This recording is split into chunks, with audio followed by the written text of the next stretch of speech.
ஞாபகம் வச்சுக்கோங்க, உங்களுக்குன்னு ஒரு நிலை இருக்குது, உங்களுக்குன்னு ஒரு உயரம் இருக்குது, உங்களுக்குன்னு ஒரு வருமானமோ வாழ்க்கையோ இருக்குது.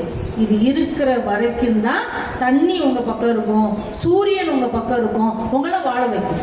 உங்க நிலைமையிலிருந்து ஒரு ஸ்டெப் இறங்கிட்டீங்கன்னா எது உங்க கூடயே இருந்துச்சோ அது உங்களை அழித்துடும்.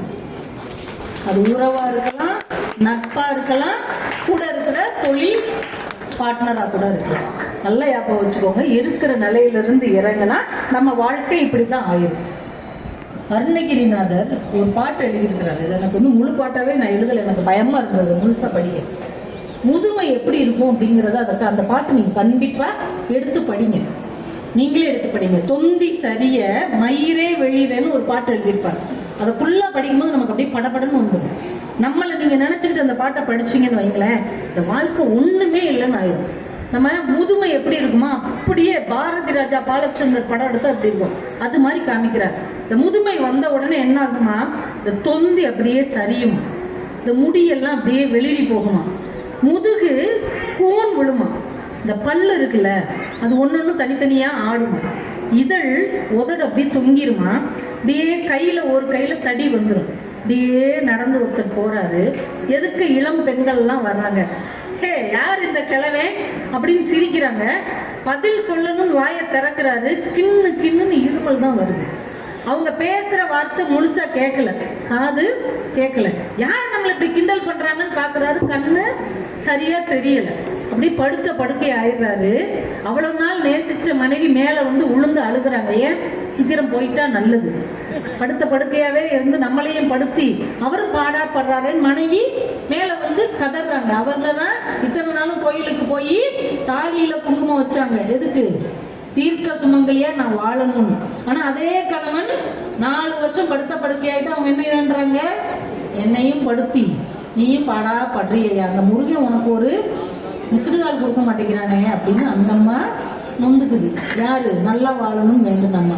பிள்ளைகள்லாம் சுத்தி நின்றுட்டு இவர்கிட்ட கடன் இருக்கா, சொத்து இருக்கா, சொத்து சேர்த்து வச்சிருப்பாரா இல்ல கடன் நிறைய வாங்கி வச்சிருக்கிறாரு. பிள்ளைங்கெல்லாம் சுத்தி நிக்குது. எந்த பிள்ளைங்க, எந்த பிள்ளைக்கு காய்ச்சல் அடிச்சா தூக்கி தோல்ல தூக்கிக்கிட்டு ஒவ்வொரு ஆஸ்பத்திரியா ஓடணுமோ, மொட்டை அடிக்கிறேன்னு சாமிக்கு மொட்டை அடிச்சோமோ, நம்ம ரத்தத்தை எல்லாம் வேர்வையா சிந்தி இந்த பிள்ளைங்களுக்கு 10 ரூபாயா சேர்த்து நகையும் நிலமும் வீடும் வாங்கி கொடுத்தோமோ, அந்த பிள்ளைங்க என்ன செய்யறாங்க, நம்ம படுத்த படுக்கையா இருக்கும்போது சுத்தி நின்றுக்கிட்டு இருந்தாலும் கடன் வச்சிருக்கானா இல்ல சொத்து கொஞ்சமாவது சேர்த்திருக்கானா அப்படின்னு அவங்க பேசிக்கிறாங்க.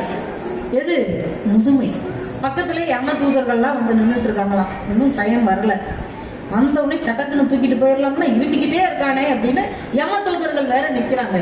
தன்னை அறியாமையே மழை ஜலம் எல்லாம் போகுது, அவருக்கே தெரியல, உணர்வே இல்லாம போகுது. இந்த நேரத்துல மயில் மேல வந்து நீங்க கூட்டு போயிரு முருகா அப்படின்னு அருணகிரிநாதர் சொல்லுங்க. படிக்கும் போது நான் நினைச்சேன், இப்படி ஒரு நிலைமை வர்றதுக்கு முன்னாடியே கூட்டு போயிரு முருகா. அருணகிரிநாதரும் அதைத்தான் நினைச்சிருப்பாரு. ஆனா இந்த முதுமையை நீங்க உணரணும். இந்த கண்ணுக்கு முன்னாடி நாம அந்த இடத்துல இருந்தா நம்ம நிலைமை என்ன ஆகுங்கிறத ஒரு கணம் அனுபவிச்சு பார்த்துட்டு, முருகா இப்படி ஒரு நிலைமை வர்றதுக்கு முன்னாடி என்ன கூட்டு போயிடும். அப்ப கூட்டு போறதுக்கு நான் என்ன செய்யணும், தகுதியா இருக்கும். பிளைட்ல ஏறணும், ட்ரெயின்ல ஏறணும்னா நமக்கு தகுதி என்ன, டிக்கெட் எடுத்திருக்கணும், பணம் கட்டியிருக்கணும். அப்ப முருகன் மயில்ல வந்து நம்மள இவ்வளவு துயரத்துக்கு ஆட்படாம அழைச்சிட்டு போகணும்னா நாம எடுக்க வேண்டிய டிக்கெட்டு நம்மளுடைய தகுதி ஈதல், ஆணவம் இல்லாம இருக்கிறது, இரு பிறப்பை உணர்ந்து அதை நீக்க தயாராக இருப்பது, வாழுகிற வாழ்க்கையில ஆணவம் கண்மம் மாயை நீங்கி இருப்பது, சக மனிதர்கள் மேல அன்பு செலுத்துவது, ஈரம், இதெல்லாம் இருந்தா டிக்கெட் வாங்கி கையில வச்சிருக்கோம்னு அர்த்தம். எப்ப நாம நினைக்கிறோமோ அப்ப முருகன் மயில்ல உட்கார வச்சு நம்மளை அழைச்சிட்டு போயிடுவார்னு அருணகிரிநாதர் சொல்லுகிறார். என் இனிய பெரியோர்களே, இந்த திருப்புகழின் வாயிலாக அருணகிரிநாதர் நமக்கு கற்றுக் கொடுக்கிற வாழ்வியல் பணிவோடு இருக்கணும். நம்ம முன்னோர்கள் செய்த நல்ல விஷயங்களை மறக்காம இருக்கணும். சக மனிதர்கள் மேல ஈரத்தோடும் நமக்கு கீழே உள்ளவர்களோட ஈதலோடும் இருக்கணும். செய்கிற எந்த தொழிலும் நியாய தர்ம அறத்தோடு வாழ வேண்டும். முதுமைன்னு ஒண்ணு வரும், அது நம்ம துரத்தும். அதற்கு முன்னால் முருகன் வர வேண்டும் என்கின்ற பக்தி ஈடுபாட்டோடு இருக்கணும். இந்த சின்னஞ்சிறிய வாழ்க்கை நிலையற்றது என்பதை உணரக்கூடிய வாழக்கூடிய ஆன்ம பலம் வேண்டும். நாம எதுவும் கிடையாது, ஆன்மா மட்டும்தான் நாம அப்படிங்கிற உணர்கின்ற ஒரு நிலை வேண்டும். இது இருந்தால் நாள் என் செய்யும் வினைதான் என் செய்யும், என்னை நாடி வந்த கோள் என் செய்யும், கொடும் கூற்றன் செய்யும், குமரேசன் இரு தாளும் சிலமும் சதங்கையும் தண்டையும் சண்முகமும் தோளும் கடமும் எனக்கு முன்பு வந்து தோன்றினேன். சோசோமி ஐயா தான் அதை விளக்கி சொல்வார். 27 உறுப்பு முருகனுடைய 27 உறுப்பை நாம வணங்கணும்னா 27 நட்சத்திரத்தினால வர்ற பாதிப்பு நமக்கு கிடையாது. நட்சத்திரம் எத்தனை? 27 நட்சத்திரத்துக்குள்ளதான் நீங்க ஒரு ஆள். அப்ப இந்த 27 நம்மள ஒண்ணும் செய்யாது. முருகனுடைய கைகள் எத்தனை? 12 கைகள். இந்த 12 கைகளை தொட்டு வணங்கணும்னா 12 ராசியும் நம்மள ஒண்ணும் செய்யாது. விருச்சிக ராசி நேயர்களே, கலக்க போகாதீங்க. வடக்க வேஸ்ட், தெற்க தேவையில்லை, கிழக்க கடந்துரும் அப்படின்னா எங்கதான் போறது? அப்ப அந்த 12 ராசியும் நீங்க நம்ப வேண்டாம். ஏன்? இறைவனுடைய 12 கைகள் பக்கத்தில் இருந்தால் இந்த 12 ராசியும் வேண்டாம். இன்னும் அதிகமா உள்ள போய் நம்ம சொன்னோம்னா 27 × 4, பாதம் 1, பாதம் 2, 3ஆம் பாதம், 4ஆம் பாதம் இருக்குல்ல, 4 பாதம் ஒவ்வொரு நட்சத்திரத்துக்கும் உண்டு. 27 × 4 எத்தனை? கணக்கு டீச்சர் யாராவது இருக்கீங்களா? 108. 108 இறைவனுடைய திருமந்திரம், இறைவனுடைய திருநாமம், சக்தி பீடங்கள், ஆம்புலன்ஸ் நம்பர். ஒரு பொருத்தம் பாருங்களேன். ஆம்புலன்ஸ் நம்பர் 108 தான் நம்மளால வச்சிருக்காங்க. எப்படி யோசிச்சிருக்கான் பாருங்க. அந்த 108 நம்பணும்னா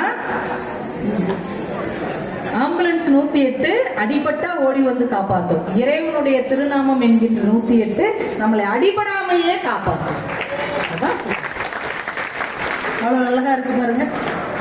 அதனால நீங்க அந்த கிரகம் நம்மளை ஏதாவது செஞ்சிருமா, இந்த கிரகம் ஏதாவது செஞ்சிருமான்னு பயப்பட வேண்டாம். முருகனின் அணுக்கிரகம் நமக்கு இருந்தால் எந்த கிரகமும் நம்மை பாதிக்காது.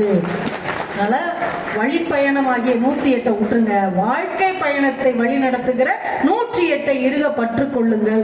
திருப்புகழை புரிந்தாலும் புரியாவிட்டாலும் அடுத்த தலைமுறை குழந்தைகளை உட்கார வச்சு பதம் பிரித்து ஏதாவது ஒரு பாட்டை அவங்களுக்கு சொல்லிக் கொடுங்க. அதை திரும்ப திரும்ப திரும்ப சொல்லும் போது அருணகிரிநாதருடைய குருவருளும் நமக்கு கிடைக்கும். குருவருளின் மூலமாக முருகப்பெருமானுடைய திருவருளும் கிடைக்கும். முருகப்பெருமான் திருவருள் தந்தால் அவருடைய மூத்தவனாகிய விநாயக பெருமான் அருள் நமக்கு கிடைக்கும். தாய்மாமனாகிய திருமாலின் வரமும் நமக்கு கிடைக்கும். தகப்பனுடைய சிவன் அருள் கிடைக்கும். சக்தி அருள் கிடைக்கும். முருகன் காலடியை வணங்கினால் எல்லா அருளும் நமக்கு கிடைக்கும்.